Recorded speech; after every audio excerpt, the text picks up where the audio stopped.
அஸ்ஸலாமு அலைக்கும். Welcome to Sasha's kitchen. இன்றைக்கி நம்ம ஒரு சூப்பரான ஒரு ஸ்வீட் தான் செய்ய போகிறோம். வாயில் போட்டோன்னே கரையக்கூடிய ஒரு சூப்பரான ஒரு ஸ்வீட்டுங்க. இது செய்கிறதுக்கு டைம் ஜாஸ்தி எடுக்கவே எடுக்காது. ரொம்ப சிம்பிளான ஒரு ஸ்வீட் தான். டேஸ்ட் அட்டகாசமாக இருக்கும். இது எல்லாமே வீட்டில் இருக்க பொருள் வச்சு செஞ்சு காமிச்சிருக்கேன். டேஸ்ட்டும் அட்டகாசமாக இருக்கும். இப்போ வாங்க இதை ஸ்வீட் ரெடி பண்ணலாம் அப்படின்றத பார்க்கலாம். இது ரொம்ப சிம்பிளுங்க. நீங்கள் மெஷரிங் கப் இருக்கணும் கூட அவசியம் இல்லை. ஏதாவது ஒரு கிண்ணம் கூட எடுத்துக்கோங்க. அதில் தான் நம்ம எல்லாமே அளவெடுக்க போகிறோம். நான் இந்த கப்பில் தான் எல்லாமே அளவெடுக்க போகிறேன். ஃபஸ்ட்டு இந்த கப்பில் நான் சர்க்கரையை அளந்து எடுத்திருக்கேன். இந்த கப்பில் ஒரு கப் அளவுக்கு சர்க்கரை அளந்து எடுத்து வச்சுருக்கேன். இதை மிக்ஸி ஜாரில் சேர்த்து நம்ம அரைக்க போகிறோம். உங்கள்கிட்ட மெஷரிங் கப் இல்லைன்னா கூட எதுனாலுமே நீங்கள் எடுத்துக்கலாம். ஒரு கிளாஸ் கூட நீங்கள் எடுத்துக்கலாம். இப்போ நம்ம எடுத்து வச்சதில் சர்க்கரை அதை மிக்ஸி ஜாரில் சேர்த்துடலாம். சேர்த்துட்டு உங்கள்கிட்ட ஏலக்காய் தூள் இருந்துச்சுன்னா நீங்கள் லாஸ்ட் சேர்த்துக்கோங்க. உங்கள்கிட்ட இல்லை அப்படின்னா சர்க்கரை சேர்த்து அரைக்கும் போதே 2 ஏலக்காய் சேர்த்து நீங்கள் அரைச்சிக்கோங்க. இப்போ நான் அரைச்சி போட்டு எடுத்து வச்சிட்டேன். இப்போ அடுப்பில் ஒரு பாத்திரம் வச்சுருக்கேன். நம்ம எந்த கப்பில் சர்க்கரை எடுந்தோமோ அதே கப்பில் ஒரு கப் அளவுக்கு கடல மாவு எடுத்திருக்கேன். ஃபஸ்ட்டு இந்த கடல மாவு நல்லா வறுத்துக்கோங்க. பச்சை வாசனை இருக்கும் இல்லையா, ஒரு 3 நிமிஷம் வரைக்கும் நல்லா வறுத்துக்கோங்க. லைட்டாக பச்சை வாசனை போய் ஒரு மணம் வரும் இல்லையா, அது வரைக்கும் லைட்டாக வறுத்துக்கோங்க. ஃபஸ்ட்டு ஒரு சிம்பிளான ஒரு ஸ்வீட் தான். டேஸ்ட்டும் சூப்பராக இருக்கும். யார் வேணாலுமே செய்யலாம். இப்போ பண்டிகைலாம் வருது இல்லையா, ஏதாவது ஒரு ஸ்வீட் செய்யணும்னு நினைப்பீங்கன்னா ரொம்ப கஷ்டப்பட்டுலாம் செய்யணும் அவசியம் இல்லை. ஈஸியாக செய்யலாம். டேஸ்ட்டும் இருக்கும். கண்டிப்பாக எப்படி செஞ்சீங்கன்னு உங்கள் எல்லாத்தையும் கேட்பாங்க. அந்தளவுக்கு ரொம்ப சிம்பிளான ஒரு ஸ்வீட் தான். டேஸ்ட்டும் சூப்பராக இருக்குங்க. இப்போ பார்த்திங்கன்னா கடல மாவு லைட்டாக வறுபட்டுருச்சு. இப்போ மணம் வர ஆரம்பிச்சிருச்சு. இந்த டைமில் நம்ம எந்த கப்பில் நம்ம சர்க்கரையும் கடல மாவு எடுத்தோமோ அதே கப்பில் ஒரு கப் அளவுக்கு மைதா மாவு எடுத்திருக்கேன். நீங்கள் மைதா மாவுக்கு பதில் நீங்கள் கோதுமை மாவு கூட எடுத்துக்கலாம். இதை ரெண்டையும் சேர்த்து நல்லா வறுத்துக்கோங்க. இது ரெண்டையும் சேர்த்து செய்யும்போது டேஸ்ட் சூப்பராக இருக்கும். நீங்கள் கோதுமை மாவு எடுத்தாலுமே லைட்டாக தான் டேஸ்ட் டிஃப்ரெண்ட்டாக இருக்கும். அதுவும் சூப்பராகவே இருக்கும். இப்போது நல்லா வறுத்துக்கோங்க. ரெண்டையும் சேர்த்து நல்லா வறுக்கும் போது நல்லா வாசம் வர வரைக்கும் நல்லா வறுத்துக்கலாம். வறுத்ததுக்கப்புறம் பார்க்கலாம். இப்போது நம்ம ரெண்டையும் சேர்த்து நல்லா வறுத்துட்டோம். நல்லா வாசம் வருது. மைதா மாவு சேர்த்ததுக்கப்புறம் ஒரு 6-7 நிமிஷமாக நல்லா வறுத்துருக்கேன். இதுக்கப்புறம் எந்த கப்பில் எல்லாத்தையும் அளந்தோமோ அதே கப்பில் நெய்யை உருக்குனதுக்கப்புறம் அளந்து எடுத்து வச்சுருக்கேன். அதே கப்பில் ஒரு கப் அளவுக்கு நெய் தேவைப்படும். ஃபஸ்ட்டு கொஞ்சம் நெய் சேர்த்து நல்லா கலந்துட்டதுக்கப்புறம் மிச்சம் எல்லா நெய் சேர்த்துடலாம். ஒரு கப் அளவுக்கு நமக்கு நெய் தேவைப்படும். எல்லாமே ஒரே கப்பில் தான் அளந்து எடுத்திருக்கேன். எல்லா நெய்யுமே சேர்த்துட்டோம். கெட்டியான நெய் தான் கண்டிப்பாக உருக்கியே சேர்த்துக்கோங்க.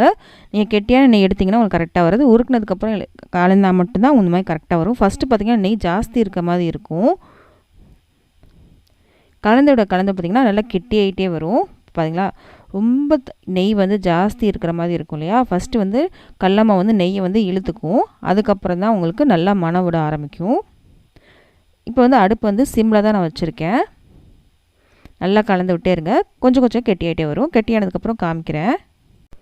மரக்கரண்டிலேருந்து நான் சிலிக்கானுக்கு மாற்றிக்கிறேன். கலந்து விட ஈஸியாக இருக்கும் அப்படின்றதுக்காக. இப்போ பார்த்திங்கன்னா இன்னும் கொஞ்சம் திக்காயிருக்கு. இன்னும் கொஞ்சம் நல்லா திக்காயிட்டே வரும். எல்லாம் சேர்ந்து வரும். கலரும் நல்லா சேஞ்ச் ஆகும். இங்கே பார்த்திங்கன்னா நல்லா கலர் சேஞ்ச் ஆகிடுச்சு. திக்காயிட்டே வருது பாருங்கள். இன்னும் பார்த்திங்கன்னா நல்லா கலர் சேஞ்ச் ஆகும். அதையும் உங்களுக்கு காமிக்கிறேன்.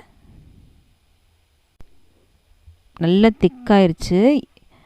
கலர் பாருங்கள் நல்லாவே சேஞ்ச் ஆயிடுச்சு. இப்போ நல்ல மனம் இருக்கும் வீடு ஃபுல்லாகவே. அந்தளவுக்கு ரொம்ப சூப்பராக இருக்கும். நல்லாவே கலர் சேஞ்ச் ஆயிடுச்சு.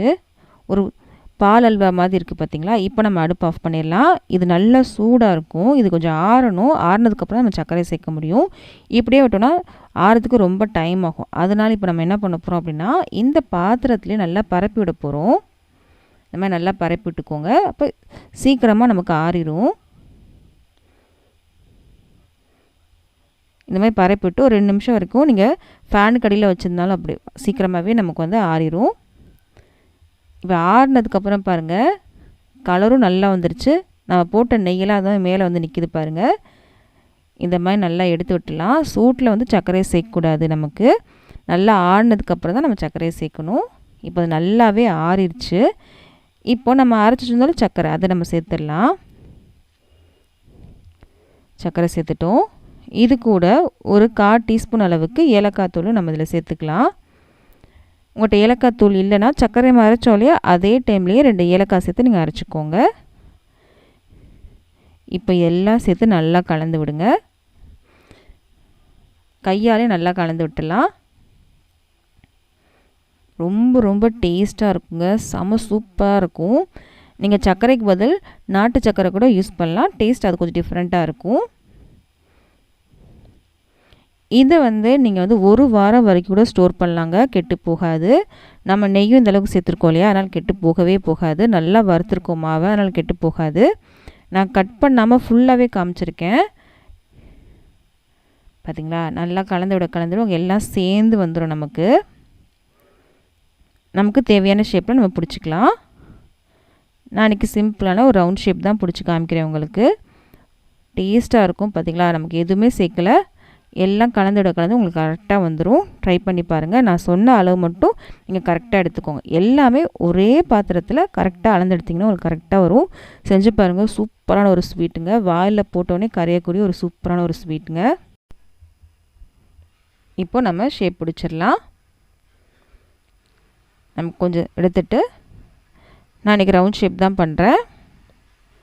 பார்த்திங்களா, ஈஸியாக செய்ய வரும். ட்ரை பண்ணி பாருங்கள். ட்ரை பண்ணி பார்த்துட்டு எப்படின்னு சொல்லுங்கள். அவ்வளோதாங்க, ரெடி ஆயிடுச்சு. இந்த மாதிரி எல்லாத்தையும் நம்ம செஞ்சு வச்சிடலாம்.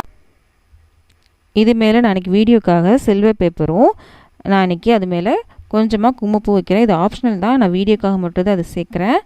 இது இல்லைனா அப்படியே நீங்கள் சாப்பிட்லாம். ட்ரை பண்ணி பாருங்கள். உங்கள் வீடியோ பிடிச்சினா ப்ளீஸ் லைக் பண்ணுங்கள். லைக் பண்ணாத எதுவும் நிறைய பேருக்கு ரெக்கமெண்ட் ஆகும். நிறைய பேர் சப்ஸ்கிரைப் பண்ணாமல் தான் பார்த்துட்ருக்கீங்க. ப்ளீஸ் சப்ஸ்கிரைப் பண்ணுங்கள். சப்ஸ்கிரைப் பண்ணாமல் தான் எனக்கு கொஞ்சம் மோட்டிவேஷனாக இருக்கும். உங்கள் ஃப்ரெண்ட்ஸ்க்கும் ஃபேமிலிஸ்க்கும் இந்த மாதிரி ரெசிபிஸ்லாம் பிடிக்கும் அப்படின்னா அவங்களுக்கு இந்த வீடியோ ஷேர் பண்ண மறக்காதீங்க. நம்ம அடுத்த வீடியோவில் சந்திக்கலாம்.